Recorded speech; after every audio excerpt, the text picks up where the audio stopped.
Number one అంటారు. అసలైన number one Guru Kashi university. దాని తర్వాత ఏ కేసులు వచ్చాయి? ఇంకా తర్వాత అన్ని సంగారెడ్డి మా మెదక్ జిల్లా కేంద్రం లోపల వచ్చినటువంటి అనేకమైనటువంటి కేసులలో శివంశ్ దగ్గర ఫైరింగ్ అయి పారిపోయిండని ఒక నక్సలైట్ నాయకుడు నందు అని వచ్చిండే జనశక్తికి సంబంధించిన అతని కేసుతోటి మొదలుకుంటే ఇట్లా మా జిల్లా లోపల కానీ రాష్ట్రం కేసు గురించి ఒకసారి చెప్పండి. మీరు గుర్తుండాలి, కోర్టులో ప్రొడ్యూస్ చేయడానికి నందు ఎలియాస్ మోహన్ రెడ్డి అని ఒకతన్ని తీసుకెళ్తూ ఉంటారు. అతను జనశక్తిలో సింపథైజర్గా పనిచేస్తూ ఉన్నారు. కోర్టులో ప్రొడ్యూస్ చేయడానికి పోతే శివంశ ప్రాంతం లోపల పోలీస్ జీబులోంచి వెనకాల నుంచి దూకి పారిపోయే ప్రయత్నం చేసినాడని, పబ్లిక్ ప్లేస్లో ఫైరింగ్ అయింది, తిరిగి పట్టుకున్నారని అట్లా చాలా కేసులు పెట్టారు అతని మీద, జనశక్తికి సంబంధించిన ఒక దళ నాయకుడు. సో ఆ కేసు లోపల కూడా ఏం ఎవిడెన్సెస్ ప్రాపర్గా కలెక్ట్ చేయలేకపోయినారు. మా మెదక్ జిల్లా రకరకాల ఓపెన్గా జరిగిన ఇష్యూలో కూడా పోలీసు ఇన్వాల్వ్మెంట్ కాలేదు అక్కడ. నేను అదే చెప్తా ఉన్నా మురళి గారు, పోలీసులకు ఉండేటువంటి పనొత్తిడే ఇక్కడ మనకి మాలాంటి అడ్వకేట్లకు ఉపయోగపడుతుంది. మీకు ఐఓ చేయాల్సినటువంటి ఇన్వెస్టిగేషన్ లోపల ఆయనకు ఉండదు. పొద్దున్న లేవగానే రోడ్డు మీద యాక్సిడెంట్ అవుతుంది, ఈ ఎఫ్ఐఆర్ ఎవరో ఎస్ఐకో లేకపోతే కానిస్టేబుల్కో రైటర్కో ఇచ్చేస్తాడు, ఇంకో కేసులో వెళ్ళిపోతాడు. సో ఈ కేసులో మొత్తం ఎవిడెన్సెస్ కలెక్ట్ చేయాలంటే ఆయన ఒక 10 గంటలు ఆ కేసుని ఆలోచించాల్సి ఉంటుంది. సో ఈ డోంట్ ఫైండ్ టైం. 10 గంటల సంగతి దేవుడు ఎరుగు మీకు. ఈ ఫోను ఆ ఫోను, ఈ రోడ్ యాక్సిడెంట్, ఆ ఎమ్మెల్యే వచ్చిండు, ఆ మంత్రి వచ్చిండు, ఈడ గొడవ అయింది, ఆడ దొమ్మి అయింది, ఈడ హౌస్ బ్రేక్ అయింది, పరిగెడుతూనే ఉంటారు. రోజు 10 ఎఫ్ఐఆర్లు నమోదవుతున్నటువంటి పోలీస్ స్టేషన్లో మీకు పోలీసుల నుంచి న్యాయం జరుగుతుందని ఎట్లా ఎక్స్పెక్ట్ చేస్తారు చెప్పండి? అన్లెస్ అండ్ అంటే దాని వెనకాల ఏదో పెద్ద ప్రెషర్ ఉంది, గొడవ అవుతుంది, కంపల్సరీ బాగా రాయాలి అన్నప్పుడు ఒక పీపీని పిలుచుకోనో, పీపీ ఒపీనియన్ తీసుకునో, 4 సీనియర్ ఆఫీసర్లను తీసుకునో 4 కేసులు చేస్తున్నారు. లేకపోతే మీకు భారతదేశంలో కన్విక్షన్ రేట్ ఎంత ఉంది మురళి గారు చెప్పారు? సిబిఐ లాంటి గొప్ప ఏజెన్సీ చేస్తే కూడా not even 5% there is a conviction. సరే మరి వ్యవస్థల మీద నమ్మకం ఎట్లుంటుంది, ప్రజలకు విశ్వాసం ఎట్లుంటుంది? మోరల్ కన్విక్షన్స్ పడతా ఉన్నట్టుగా ఆ కేసు తర్వాత నెక్స్ట్. సో ఆ పరిణామ క్రమంలో మా జిల్లాలో చాలా నక్సల్స్ మూవ్మెంట్ జరిగి ఉండేప్పుడు చాలామంది నక్సలైట్లు ప్రజల్ని చంపడం, ప్రజల నుంచి రివోల్ట్ రావడం, ఇట్లాంటి చాలా కేసులు జరుగుతూ ఉంటున్నప్పుడు చాలా కేసులు చేసిన మురళి గారు మీరు అట్లా సడన్గా 25 years ఆఫ్ ప్రాక్టీస్లో అనేక రకాలైనటువంటి కేసులు మా జిల్లాలో. మీరు చేస్తున్న అన్ని కేసుల తర్వాత రఘునంద్ గారి పేరు షామీర్పేట ఎక్స్చేంజ్ ఆఫ్ ఫైర్ మీద మరొకసారి మారబోగింది. ఒకసారి ఆ కేసు గురించి, ఎందుకంటే అప్పుడులో పోలీసుల మీద చాలా కాల్పులు జరిపి పారిపోయిన వ్యక్తిని మీరు సరెండర్ చేయడం, అతనికి బెయిల్ ఇప్పించడం లాంటి చేశారు. అంటే మురళి గారు ఇప్పుడు ఒక కేసుకి ఇంకొక కేసుకి పొంతనుండదు, పోలిక ఉండదు క్రైమ్ లోపల. సో బేసికల్గా అందులో క్రైమ్ చేసినటువంటి వాళ్ళు సిద్దిపేటకి సంబంధించినటువంటి వాళ్ళు. అక్కడ జరిగింది ఏంది, కొంతమంది ఇంజనీరింగ్ కళాశాలకు సంబంధించినటువంటి పిల్లలు దొంగ నోట్లని సర్క్యులేట్ చేస్తున్నారనేటువంటి ఒక అనుమానం వచ్చినప్పుడు బాలానగర్ ప్రాంతానికి సంబంధించినటువంటి సిసిఎస్ పోలీస్ అధికారులు వలవన్ని కొంతమందిని ట్రాప్ చేస్తే సిద్దిపేట నుంచి కొంతమంది పిల్లలు వచ్చి ఆ ఫేక్ కరెన్సీకి సంబంధించిన డాక్యుమెంట్స్ ఇచ్చినారు. దాన్ని తయారు చేస్తున్నటువంటి ఒక వ్యక్తిని మళ్ళీ పిలవడానికని పోలీసు వాళ్ళు ట్రాప్ చేసినారు. ట్రాప్ చేసి రమ్మన్నప్పుడు వాడికి ఎందుకో డౌట్ వచ్చి వాడు ఇంకో 2-3 స్నేహితులను తీసుకొని కారులో వచ్చి షామీర్పేట ప్రాంతంలో ఉన్నారు. ఈవినింగ్ ఇట్ అబౌట్ 5:45, 6 ఆ ప్రాంతంలో. సో వీళ్ళు కారు దిగి దగ్గరికి వస్తున్నప్పుడు ఆ పిల్లల పక్కన సివిల్ డ్రెస్లో ఉన్నటువంటి వాళ్ళని చూస్తే వాళ్ళకి అనుమానం వచ్చింది, వాళ్ళు పోలీసు వాళ్ళు ఏమో అని డౌట్ వచ్చింది వాళ్ళకి. ఈ లోపలనే పోలీసు వాళ్ళు వీళ్ళని చుట్టుముట్టడం జరిగింది. అక్కడ ఎక్స్చేంజ్ ఆఫ్ ఫైర్ ఏం జరగలేదు నాకు తెలిసి. ఆ దొంగ నోట్లు తయారు చేస్తాడని ఆరోపణ ఎదుర్కొంటున్నటువంటి వ్యక్తి ముస్లిం. అతను పోలీసు వాళ్ళు పట్టుకోవడానికి ప్రయత్నం చేసినప్పుడు అతని దగ్గర ఒక కత్తి ఉండే, ఆ కత్తితోటి ఆ ఎస్ఐ గారిని గాయపరిచినాడు. ఇమ్మీడియట్గా పక్కన ఉన్నటువంటి మఫ్టీలో ఉన్నటువంటి పోలీసు వాళ్ళు ఫైర్ ఓపెన్ చేసినారు. మిగతా వాళ్ళంతా పారిపోయినారు. అతను అక్కడే చనిపోయినాడు. ఎస్ఐ గారు కొంచెం కత్తితో పొడిచినటువంటి గాయాలైనా ఇంకో కానిస్టేబుల్ చనిపోవడం జరిగింది ఆ పెనుగులాట్లో. సో వారికి సంబంధించిన వాళ్ళందరూ మా సిద్దిపేట దుబ్బాక ప్రాంతానికి సంబంధించినటువంటి పిల్లలు వాళ్ళంతా. నేను అప్పటికే ఒకసారి దుబ్బాక నుంచి ఎమ్మెల్యేకి పోటీ చేస్తున్నాను. క్రిమినల్ సైడ్ కొంచెం బాగా ప్రాక్టీస్ చేస్తానని పేరున్న అడ్వకేట్ని. సో అప్పుడు హైదరాబాద్ పోలీస్ కమిషనర్ రంగారెడ్డి సైబరాబాద్ ప్రాంతానికి వస్తుంది. సైబరాబాద్ పోలీస్ కమిషనర్గా ఉన్నటువంటి ఆఫీసర్ కొంచెం స్ట్రిక్ట్ అని, ఎన్కౌంటర్ చేస్తారని, ఇట్లా రకరకాలైనటువంటి ఊహాగానాలు జరుగుతున్నటువంటి తరుణంలోనే ఒక ఎన్కౌంటర్ అయింది శంషాబాద్ ప్రాంతం లోపల. బాగా దొంగతనాలు చేస్తాడని శివ అనేటువంటి ఒక వ్యక్తి ఎన్కౌంటర్ అప్పుడే జరిగింది. సో ఇతన్ని కూడా ఎన్కౌంటర్ చేస్తాడనేటువంటి భయాందోళనలు ఉన్నప్పుడు ఇంకా నేను నాకున్నటువంటి ప్రాక్టీస్ని, పొలిటికల్ ఇన్ఫ్లుయెన్స్ని అన్నింటిని ఉపయోగించి అతన్ని అఫీషియల్గా సరెండర్ చేసి ఎన్కౌంటర్ కాకుండా కాపాడగలను. సబ్సిక్వెంట్గా బెయిల్ మీద బయటకు వచ్చాడు. ఆ తర్వాత ఇంకా చాలా కేసులు. అంటే ఆ కేసులో అతనికి శిక్ష పడిందో బయటకు వచ్చారు? లేదు, ఇంకా ట్రయలే కాలేదు. ఇంకా పోలీసులు అక్కడ ఎన్కౌంటర్ 302 రిజిస్టర్ చేయలే counter case. Still the FIR is pending. Police చేయలేదు. పోలీసుల పద్ధతి ఏముంటుందంటే సుప్రీంకోర్టు ఎన్ని గైడ్ లైన్స్ ఇచ్చినా పోలీసులు పట్టించుకోరు మురళి గారు. మళ్ళీ ఎవరో వెళ్ళి కోర్టులో దరఖాస్తు చేసి రేపు ఆ కేసు ట్రయల్ వచ్చినప్పుడు ముద్దాయి తాలూకోలు, చనిపోయిన వాళ్ళు తాలూకోలు ఎవరో హైకోర్టుకు ఉత్తరం రాసినప్పుడు again you investigate the case అన్నప్పుడు మళ్ళీ మొదటి నుంచి గొడవ స్టార్ట్ అవుతుంది దాంట్లో.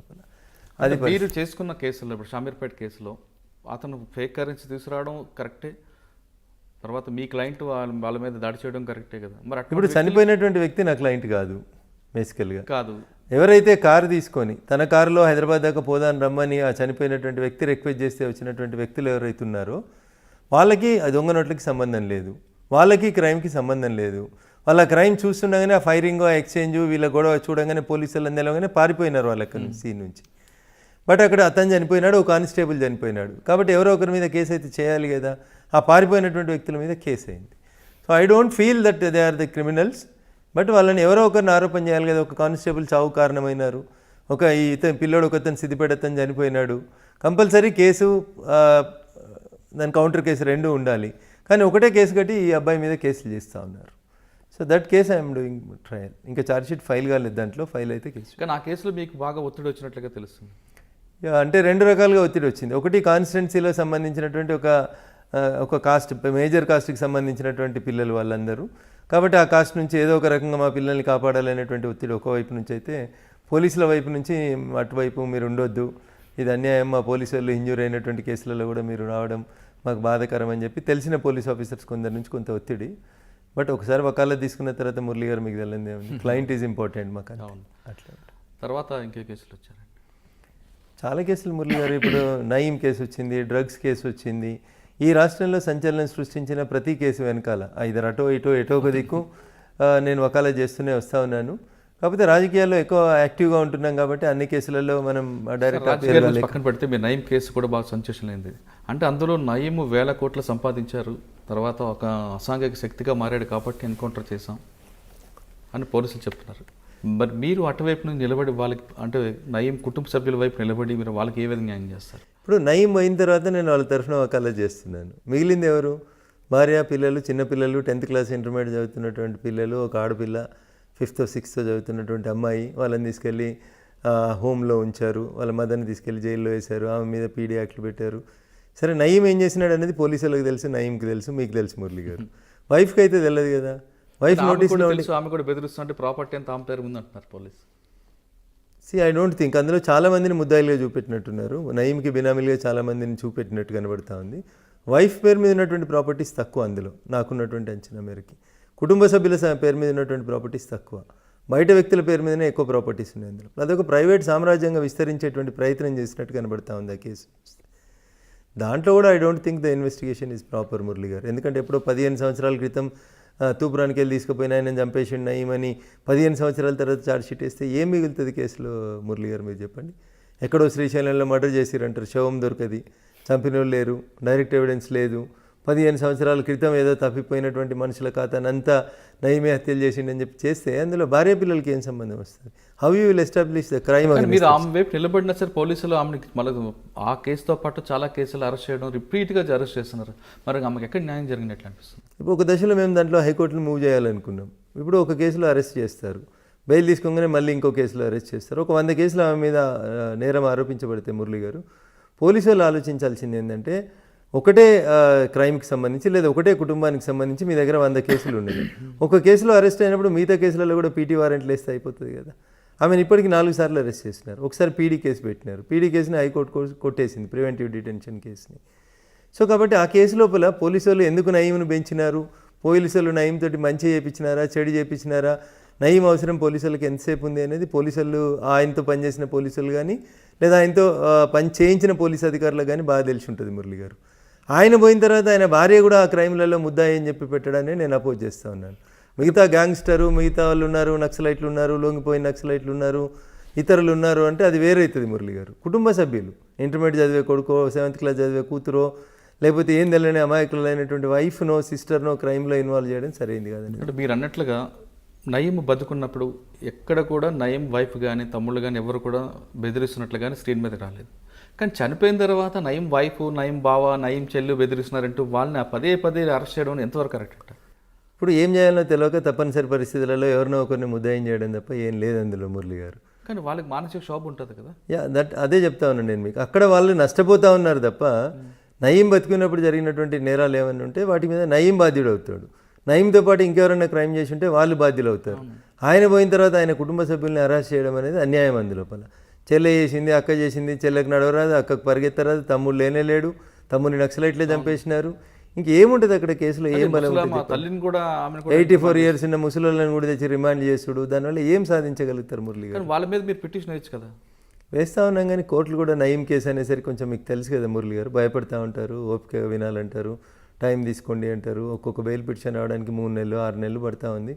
గొప్పతనం ఏంటంటే మన పీడీ కేసులన్నీ కొట్టేయడం జరిగింది హైకోర్టు. దట్ ఈస్ మరొకసారి నయం తెరపైకి వచ్చాడు. నయం సంబంధించిన 1000 కోట్ల ఆస్తులు ఉన్నాయి.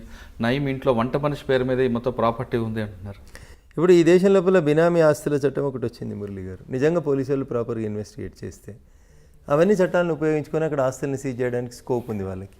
కానీ వేగంగా పోయి వాళ్ళ పేరు మీద ఉన్నటువంటి ఇండ్లను వాటిని మేము సీజ్ చేస్తామని అంటే దాని చట్టం ఒప్పుకోదు కదా. పోలీసు వాళ్ళకి ప్రైవేట్గా వెళ్ళి ప్రాపర్టీస్ని సీజ్ చేసేటువంటి రైట్ లేదు కాబట్టి ఆ కేసు కోర్టులో నిల్చోలేకపోతా ఉందనేది నాకు ఉన్నటువంటి లాజికల్ ఆర్గ్యుమెంట్. అందులోపల ఇల్లు సీజ్ చేసినామంటారు, ఎట్లా సీజ్ చేస్తారు? ఏ సెక్షన్ కింద సీజ్ చేస్తారు? మీరు ఏం కేసులు పెట్టిరు వాళ్ళ మీద? బినామీ ప్రాపర్టీ చట్టం పెట్టినరా, లేకపోతే మనీ లాండరింగ్ పెట్టినరా? ఏ కేసు కింద నీకు ఇల్లు సీజ్ చేసే అధికారం పోలీసులకు ఉంది భారతదేశంలో? చెప్పండి. ప్రాపర్టీ సీజ్ చేసే రైట్ పోలీసులకు ఎక్కడుంది? ఏ చట్టం కింద సీజ్ చేస్తారు? దానికి ఆన్సర్ లేదు. సీజ్ వాళ్ళకి కూడా తెలుసు కేసు పోతుందని, కానీ ఇప్పుడున్న ప్రజలు బట్టి చేశారని అనుకోవచ్చా మనం? అంతే. టెంపరీగా ఆ రోజు జనంలో ఒక రకమైనటువంటి అది క్రియేట్ చేయడానికి చేస్తున్నటువంటిది తప్ప అందులో శాంక్టిటీ పెద్దగా ఏం కనబడట్లేదు మురళి గారు. ఆ కేసులలో బలం ఉన్నట్టు నేనైతే ఫీల్ కావట్లేదు. ఓకే, నయం కేసు తర్వాత మీరు ఇంకా డ్రగ్స్ కేసుకు వచ్చినప్పుడు మీరు చూసినారు. డ్రగ్స్ కేసు లోపల కూడా సినిమా ఇండస్ట్రీ మీద పలు ఆరోపణలు. బేసికల్గా అక్కడ ఇన్వెస్టిగేషన్ జరగాల్సింది స్కూళ్ళలో చిన్నపిల్లలకి డ్రగ్స్ ఎట్లా వచ్చినాయి అనేది ఇన్వెస్టిగేట్ చేయాల్సిన కేసుని దాన్ని తీసుకెళ్ళి ఎవరో సినిమా వాళ్ళు సప్లై చేసిరని, సినిమాకి వెళ్ళి నిర్మాతలకి వెళ్ళి హీరోలకి వెళ్ళి హీరోయిన్లు, దాన్ని ఏదో సంచలనమైనటువంటి కేసుగా డైవర్ట్ చేసేటువంటి ప్రయత్నం చేసిరు తప్ప మొదట మనకు అనుమానం వచ్చింది మీడియాలో వచ్చింది ఎక్కడ వచ్చింది? స్కూల్ పిల్లలకి డ్రగ్స్ ఎక్కడి నుంచి వస్తున్నాయి అనేది, ఒక కార్పొరేట్ స్కూల్ దగ్గర అమ్ముతున్నారు అనేది బేసికల్గా ఇష్యూ స్టార్ట్ అయింది మనకి. దాన్ని ఆ దిశగా డ్రైవ్ చేయకుండా దాన్ని తీసుకెళ్ళి సినిమా ఇండస్ట్రీకి లింక్ చేసి, సినిమా ఇండస్ట్రీలో కొంతమంది పెద్దోళ్ళకి లింక్ చేసి దాని ద్వారా ఏదో చేసుకున్నారని, డబ్బులు పెద్ద మొత్తంలో చేసినాయని, ఇట్లాంటి వాటిల్లో అక్కడ కూడా నేను అపోజ్ చేసింది ఎప్పుడు మురళి గారు? పోలీస్ స్టేషన్కి పిలిచి మీ గోర్లు ఇవ్వండి, మీ వెంట్రుకలు ఇవ్వండి, మీ రక్త నమూనాలు ఇవ్వండి అని 10వ అంతస్తులో కూర్చోబెట్టి చుట్టూ 10 మంది పోలీస్ అధికారులు నిల్చొని తీసుకునే రైట్ మీకు ఎక్కడుంది అని అడిగిన నేను మురళి గారు. అక్కడ నేను ప్రశ్నించిన, నేను పోలీసులు తప్పు చేసినప్పుడు సార్ మీరు చేస్తుంది తప్పు అని అంటున్నా నేను. అంతకుమించి మీరు ఇన్వెస్టిగేషన్ చేయొద్దని నేను ఎప్పుడు చెప్పలేదు. ఏ చట్ట ప్రకారం నువ్వు అది తీసుకుంటున్నావు, హెయిర్ తీసుకోవాలని నువ్వు అనుకున్నావు, సో ఈ గివ్ హిమ్ ఏ నోటీస్. ఆయనకు నోటీస్ ఈ ప్రొసీజర్ ఏం చెప్పింది? కోర్టు ప్రొసీజర్ ప్రకారం unless and until drunk and డ్రైవ్లో తప్ప మిమ్మల్ని తీసుకెళ్ళి టెస్ట్లు చేయించి మిమ్మల్ని మీ శరీరంలోంచి ఆల్కహాల్ ఉందా లేదా అని చెప్పి టెస్ట్ చేసేటువంటి పరిస్థితి మీకు డ్రంక్ అండ్ డ్రైవ్ కేసులలో మినహా పోలీసు వాళ్ళకి మీ శరీరంలోంచి ఒక భాగం తీసుకొని పోయే అధికారం ఎక్కడిది? గోర్లు ఎక్కడికి వెళ్ళి తీసుకుంటారు? వెంట్రుకలు ఎట్లా తీసుకుంటారు? తీసుకోమని నీకు చట్టం చెప్తే ఏ చట్ట ప్రకారం తీసుకుంటున్నావు నాకు నోటీస్ ఇవ్వమని అడిగాను నేను. సో అక్కడి నుంచి ఈ మొండితనం, ఈ గొడవలు స్టార్ట్ అవుతున్నట్టు కనబడుతుంటుంది మురళి గారు.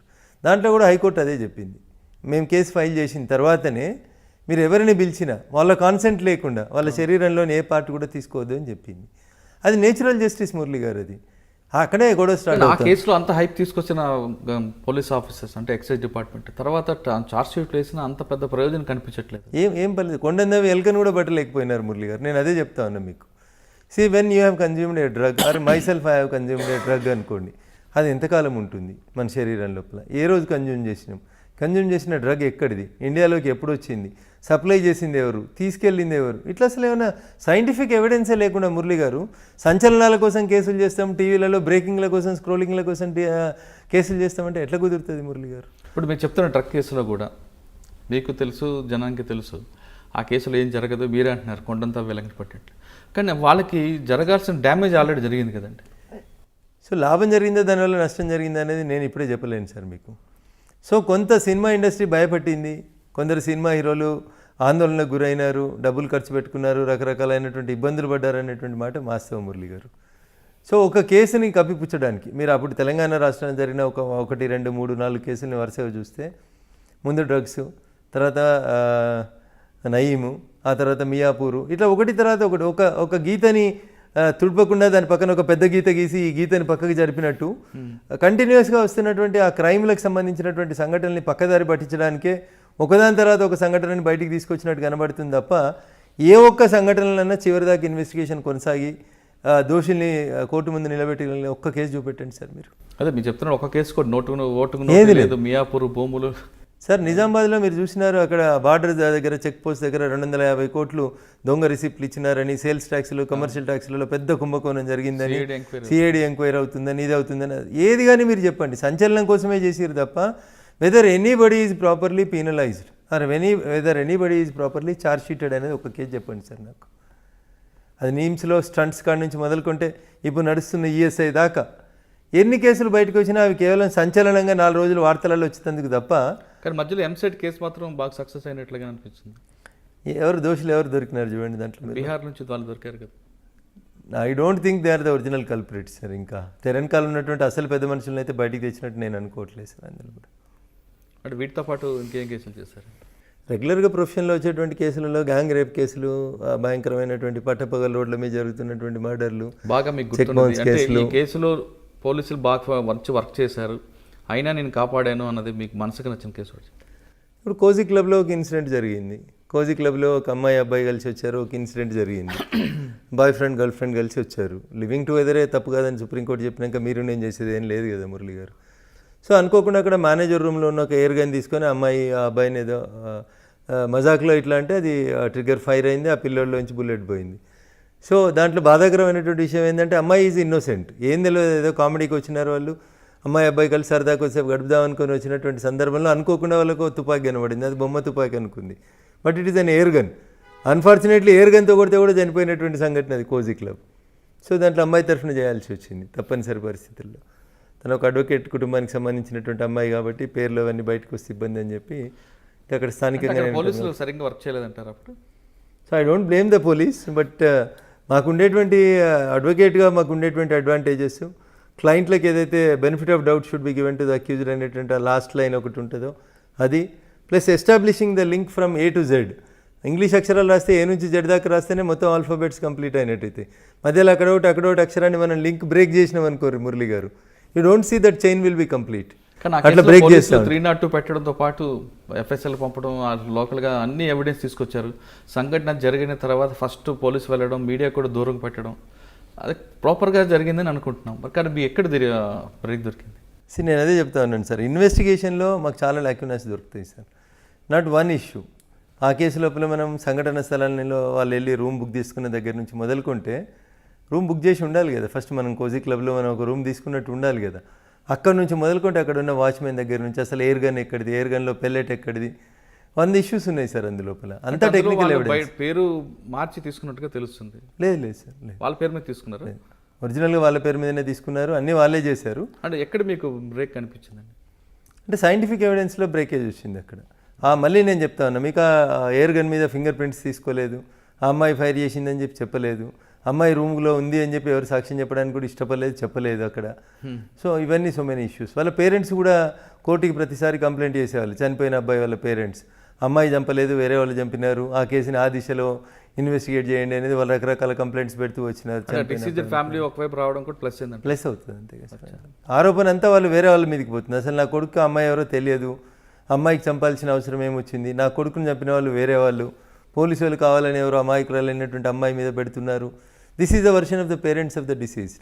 సో అట్లా కొంత నాకు మోరల్గా సపోర్ట్ దొరికింది ఆ కేసు లోపల. ఓకే, వాటి తర్వాత ఇంకా మంచి కేసులు చెప్పండి. అన్నీ మంచి అంటే వినడానికి అందరికీ ఇబ్బంది కలిగించే కేసులాగానే ఉంటాయి మురళి గారు. ఒకటి చెప్పండి. సో మాకు ప్రొఫెషన్ పరంగా ఇంట్రెస్టింగ్గా అనిపిస్తూ ఉంటాయి, కానీ మిగతా అన్నీ అదర్వైజ్ కొంచెం ఇబ్బందికరమైనటువంటి కేసులే. సమాజంలో పేరున్నటువంటి వ్యక్తులకు సంబంధించినటువంటి కేసులు, ఇంకా వాళ్ళ కుటుంబాలు వాళ్ళ పేర్లు చెప్పడం వల్ల కొంత, కుటుంబాల పేర్లు చెప్పకుండా ఇన్సిడెంట్ చెప్పేస్తే మీకు వచ్చేస్తుంది అది ఎవరు ఏంది అనేది. అది కాకుండా అంటే పోలీసు వైఫల్యం ఎక్కడ కనపడుతుంది? మీరు ఇందాక ఫస్ట్లో మాట చాలా కేసులు. ఇప్పుడు ఒక ప్రముఖ టీవీ ఛానల్కి సంబంధించినటువంటి యజమాని ఒక రోడ్డు ప్రమాదంలో చనిపోయిందని, హత్య చేసిరని రకరకాలైనటువంటి ఇష్యూస్ విన్నారు మీరు. దాంట్లో ఏం జరిగింది మళ్ళీ మీకు ఫైనల్గా వచ్చేసరికి? ఆంధ్రప్రదేశ్ పోలీసు వాళ్ళు ఏం చేసిరు, తెలంగాణ పోలీసు వాళ్ళు ఏం చేసిండ్రు, అసలు నిందితులు ఎవరు, ఎవరిని తీసుకొచ్చినారు, ఎప్పుడు వచ్చింది, అది కూడా మీరు గమనించినారు. ఒక టీవీ ఛానల్ యజమానికి సంబంధించినటువంటి కేసులో ఇట్లా చాలా కేసులు. జూబ్లీహిల్స్లో మర్డర్ చేసి తీసుకొచ్చి నందిగామలో పడేయడంతో ఆంధ్రప్రదేశ్ పోలీసులు తెలంగాణకి షిఫ్ట్ చేశారు. ఇప్పుడు ప్రాపర్ ఇన్వెస్టిగేషన్ జరుగుతుంది అనుకోవచ్చు కదా? జరిగిందనే అనుకుందాం, but we have our own interest in that case కాబట్టి రకరకాలైనటువంటి ఆరోపణలు అంటే చాలా కేసులు మురళి గారు. దీనికి అన్నిటికీ మూల కారణం, I don't want to blame the system of police, only the issue వాళ్ళకి సరైనంత సమయం ఇవ్వట్లేదు వ్యవస్థ. ఒక పోలీస్ అధికారికి కన్విక్షన్ రావాలనుకుంటే సీనియర్ అడ్వకేట్గా, మీరు క్రిమినల్ అడ్వకేట్గా చెప్పండి, మీరు చేసిన అన్ని కేసుల్లో పోలీస్ లూప్ హోల్స్ ఎక్కడ ఉన్నాయో అది పట్టుకొని మీరు వాళ్ళకి ఎక్యూజ్కి మీకు సపోర్ట్ చేస్తున్నారు. కానీ అక్కడ అన్యాయం చేశాడు అనే విషయం మీకు తెలుసు, కానీ మీకున్న రైట్స్ ప్రకారం మీరు వెళ్తున్నారు. అంటే ఆధారం లేనప్పుడు ఏం చేస్తారు మురళి? చేస్తారు, కానీ పోలీసు ఏం చేస్తే కన్విక్షన్ రేట్ పెరుగుతుంది? సో ఒక అధికారికి ఒకటే కేసు ఇవ్వాలి. ఒక ఎగ్జాంపుల్ కేసుతో చెప్పండి. అదే ఎగ్జాంపుల్తో ఏదైనా ఒక కేసు జరిగింది అనుకోండి, ఒక హత్య లేదా ఒక మానభంగం లేదా ఇంకొక గ్యాంగ్ రేపు లేదా ఒక ఫామ్ హౌస్ మీద ఆ మధ్యలో మీరు సైబరాబాద్ చుట్టుపక్కల రంగారెడ్డి జిల్లా ఉమ్మడి జిల్లా ఉన్నప్పుడు చూసిరు మీరు, అవుట్స్కట్స్లో ఉన్నటువంటి ఫామ్లలో దొంగతనానికి వచ్చి ఆ ఫామ్లలో పనిచేస్తున్నటువంటి సర్వెంట్స్ని మర్డర్ ఫర్ గెయిన్ చేయడము, లేదా అక్కడ ఎవరైనా ఆడపిల్లలు కొంచెం చిన్న పిల్లలు కనబడితే రేప్స్ చేయడము, ఇట్లాంటి కేసులు జరిగినాయి. మా దగ్గర సదాశివపేట దగ్గర ఒక కేసు జరిగింది సార్. అట్లాంటి కేసు తల్లి కూతురు అందరినీ రేప్ చేయడము, ఒకరి ముందు ఒకరిని రేప్ చేయడము, అట్లా మానవత్వం లేకుండా జరిగినటువంటి ఒక సంఘటన జరిగింది. అట్లా ఒక 5-6 ఇన్సిడెంట్లు జరిగిన తర్వాత మీరు బాచ్పల్లి ప్రాంతంలో ఒక ఎన్కౌంటర్ జరిగింది, మీకు గుర్తుండాలి. తెల్లవారుజాము సురేంద్రబాబు గారు అప్పుడు కమిషనర్గాను రంగారెడ్డి ఎస్పీగా ఉన్నప్పుడు ఒక 5 డెకాయిటర్స్ని కొట్టేసినారు. సో ఆ తర్వాత కొంతకాలం మళ్ళీ ఈ ఫామ్ హౌస్ డెకాయిటీలు ఈ గ్యాంగులు కొన్ని ఆగినట్టు కనబడుతూ ఉంటాయి. ఇప్పుడు మీకు మా ఏరియాలో ముత్తూట్ ఫైనాన్స్ దొంగతనాలు, యూకో బ్యాంక్ అని ఒక బ్యాంక్ని పట్టపగలు దోసినారు, 32 లక్షలు దోసుకుపోయినారు పట్టపగలు పటాన్చేరులో. ఆ యూకో బ్యాంక్ కేసు చేసినాం మేము. ముత్తూట్ ఫైనాన్స్ కేసెస్లో కిలోలు బంగారం తీసుకుపోతా ఉన్నారు పగటిపూట వచ్చి. మీరు చెప్తాను ఫస్ట్ కేసులో యూకో బ్యాంక్ కేసులో మీ కేసు బ్రేక్ కావడానికి అసలు ఎంతకాలం పట్టిందో తెలుసా మురళి గారు? చిన్న పిల్లలు, నాట్ ఈవెన్ 25 ఏజ్ గ్రూప్ ఉన్న 4 పిల్లలు కలిసి చేసినటువంటి ఒక క్రైమ్ను బ్రేక్ చేయడానికి పోలీసులకు అసలు ఏం అర్థం కానటువంటి పరిస్థితి. కిలోల బంగారం పోయింది అందులోపల. అసలు ఆ లాకర్లో ఉన్నటువంటి మొత్తం కస్టమర్స్ పెట్టుకున్నటువంటి బంగారం సంచులు కట్టుకొని ఎత్తుకొని పోయినారు వాళ్ళు అందులోపల. అందులో పోలీసులు కూడా ఆరోపణలు ఎదుర్కొన్నారు. మొత్తం రికవరీ చేసినారు, కానీ కొంత బంగారమే కోర్టులో పెట్టినారు, మిగతా అంతా ఏదో పంచుకున్నారు. ఇట్లా రకరకాలైనటువంటి ఆరోపణలు వచ్చినటువంటి సందర్భం చూసినాం. అట్లాంటి కేసులలో కూడా there is no scientific evidence. ఇప్పుడు మీరు చెప్తాను ఫస్ట్ కేసులో వాచపల్లి దగ్గర జరిగిన ఎన్కౌంటర్లో ఆ కేసులో వాళ్ళకి ఏ విధంగా మీరు బయట తీసుకొచ్చారు? ఆ కేసు చేయలేదు నేను. సదాశివపేట గ్యాంగ్ రేప్ ఒకటి చేయడం జరిగింది. ఓకే, అంటే సదాశివపేట గ్యాంగ్ రేప్ కేసుల్లో పోలీసులు కరెక్ట్గా ఎవిడెన్స్ తీసుకురావాలంటే ఏం చేయాలండి? సైంటిఫిక్ ఎవిడెన్స్ మురళి గారు, నేను మళ్ళీ చెప్తా ఉన్నాను. ఒక గ్యాంగ్ రేప్ కానీ ఒక మర్డర్ కానీ జరిగినప్పుడు దాంట్లో మీరు మొత్తం డిపెండ్ అవ్వాల్సింది ఆ ఎవిడెన్స్ ఉండదు సార్. ప్రతి క్రైమ్కి మీకు ఎవరు చూసి చెప్తారు? మీకు మర్డర్ జరుగుతున్నప్పుడు ఎవరు చూస్తారు? నేను కత్తితో పొడుస్తున్నాను చూడండి, కెమెరాలో పెట్టుకొని ఫోటోలు తీయండి ఎవరు స్కోప్ ఇవ్వరు కదా. ఇప్పుడు డెకాయిటీలు జరుగుతూ ఉన్నాయి ఫామ్ హౌజులలో. ఏం జరుగుతుంది మురళి గారు? అప్పుడు రాత్రిపూట చీకటి, వెలుతురు ఉండదు, వాళ్ళు ముఖాలకి ముసుగులు వేసుకొని వస్తారు. How you will identify the criminals? Rape జరుగుతుంది ఒక లేడీ మీద, 5-6 ఉంటారు దొంగతనానికి వచ్చిన వాళ్ళు బలవంతంగా అటు ఇటు కాళ్ళు చేతులు కట్టేసి రేప్ చేస్తారు. సో ఎట్లా గుర్తుపడతారు మీరు? అది గుర్తుపట్టాలంటే ఏం చేయాలి? వాళ్ళకి శిక్ష పడాలంటే అక్కడ మీరు బేసికల్గా మొదటి నుంచి జరగాల్సింది ఏంటంటే విట్నెస్ని అలర్ట్ చేయాలి, టీఐ పరేడ్ చేయించాలి. ముందు ముద్దాయిల్ని వాళ్ళు ఐడెంటిఫై చేసిన తర్వాత జైల్లో వీళ్ళు ఉన్నప్పుడు టీఐ పరేడ్ అని చేపిస్తారు. సరే మరి చీకట్లో చూసినావు కదా, వెలుతురు లేదు కదా, ఎట్లా గుర్తుపట్టినావు? 100 ప్రశ్నలు వస్తాయి మురళి గారు అక్కడ. సో ఎప్పుడు చీకట్లోనే జరిగాయి సంఘటనలు. వీళ్ళు ఓవర్ కాన్ఫిడెన్స్ అంతా అయిపోయిన తర్వాత వెళ్ళేప్పుడు లైట్లు వేయడము చూడడము, వాళ్ళు ఒక 2-3 గంటలు అక్కడ గడుపుతారు కాబట్టి you can identify the accused. అదొకటి. ప్లస్ ఎంత పెద్ద నేరస్తుడైనా సంఘటనా స్థలంలో ఏవో కొన్ని క్లూస్ వదిలేసిపోతాడు మురళి గారు. వాటిని సైంటిఫిక్గా కలెక్ట్ చేయాలి, ఫోరెన్సిక్ సైన్స్ ల్యాబొరేటరీకి పంపాలి. రేప్ జరిగినప్పుడు విక్టిమ్ని ఎట్లా, విక్టిమ్ క్లోత్స్ ఏంది, చినిగిపోయినాయా, బాగున్నాయా, అమ్మాయి ఎట్లుంది, వెంటనే తనని ఫస్ట్ మెడికల్ ఎయిడ్కి తీసుకెళ్లడము, అక్కడ అమ్మాయిని ఒక సీనియర్ గైనకాలజిస్ట్ చెకప్ చేయడము, ఆమె శరీరం మీద ఉన్నటువంటి ఫారిన్ బాడీస్ వెంట్రుకలు కానీ, గోర్ల ఘాట్లు కానీ, లేకపోతే ఇతరత్ర రక్తము, సెమెన్, స్పర్మ్స్, ఇట్లా చాలా చూడాల్సి ఉంటాయి. ఇవేవి కూడా మనకి అక్కడ స్కోప్ దొరకదు సార్. అక్కడ ఈ ఇన్సిడెంట్ జరిగిందని తెలంగాణ చుట్టాలందరూ వస్తారు, స్నానం చేయమంటారు, బట్టలు మారమంటారు, ఇట్లా వీళ్ళ టెన్షన్లో వీళ్ళు ఉంటారు. పోలీసులు వచ్చి మన హాస్పిటల్ తీసుకుపోయేసరికి ఇక్కడ సీన్ అంతా డిస్టర్బ్ అయిపోతుంది, సైంటిఫిక్ ఎవిడెన్స్ అంతా డిస్టర్బ్ అయిపోతుంది. ఆ అమ్మాయి స్నానం చేస్తుంది, బట్టలు మార్చుకుంటుంది, బట్టలు ఉతికేస్తుంది, ఇట్లా రకరకాల ఇన్సిడెంట్స్ జరుగుతాయి. కొన్నిసార్లు same day next day incident బయటికి రాదు, 2-3 రోజుల తర్వాత బయటకు వస్తుంది. అప్పటికల్లా సీన్ ఎక్కడికక్కడ క్లీన్ అయిపోయి ఉంటుంది. Then how you will collect the evidence? These are all the issues in front of the police. ఇప్పుడు మీరు అన్నట్లుగా సంఘటన జరిగినప్పుడు అదే రోజు సంబంధించిన ఎవిడెన్స్ అంతా కనుక కోర్టుకు ప్రొడ్యూస్ చేస్తే అంటే పోలీసు గ్యాదర్ చేస్తే శిక్ష పడుతుంది అంటారు. ఛాన్సెస్ కొన్నిసార్లు మీరు అన్నట్లుగా నెక్స్ట్ డే స్నానం చేసో లేదంటే ఇంకోటి జరగచ్చు. మరి కొంతమంది రేపు జరిగిన వారం రోజుల తర్వాత పోలీసు కంప్లైంట్ ఇస్తుంటారు. మరి అటువంటి సమయంలో ఏం? అది కష్టమే సార్. ఇంకా అది అమ్మాయి చెప్పేటువంటి ఎవిడెన్స్ని బేస్ చేసుకునే పోతుంది తప్ప దాంట్లో you don't find any evidence, scientific evidence దొరకదు సార్. దీంట్లో 2 ప్రాబ్లమ్స్ వస్తాయి. మెజారిటీ రేప్ కేసులు ఎందుకు లేట్గా బయటకు వస్తున్నాయి అంటే ఇంట్లో తెలిసిన తర్వాత గొడవలు అయిన తర్వాత బయటకు వస్తున్నాయి మురళి గారు. లేకపోతే అసలు బయట చెప్పుకోవడానికి ఏ ఆడపిల్ల కూడా ఇష్టపడతలేదు అక్కడ బేసికల్. పరువు పోతుందని, కుటుంబము అమ్మ నాన్న ఏమనుకుంటారో అని, దాని ఫలితంగా ఆత్మహత్య చేసుకోవాల్సి వస్తుందని, ఇట్లా చాలా రకాలైన కుటుంబం మొత్తం పరువు పోతుందని, మళ్ళీ రేపు ఈ అమ్మాయికి పెళ్లి కాదని, రకరకాలైనటువంటి సమస్యల వల్ల ఉంటాయి.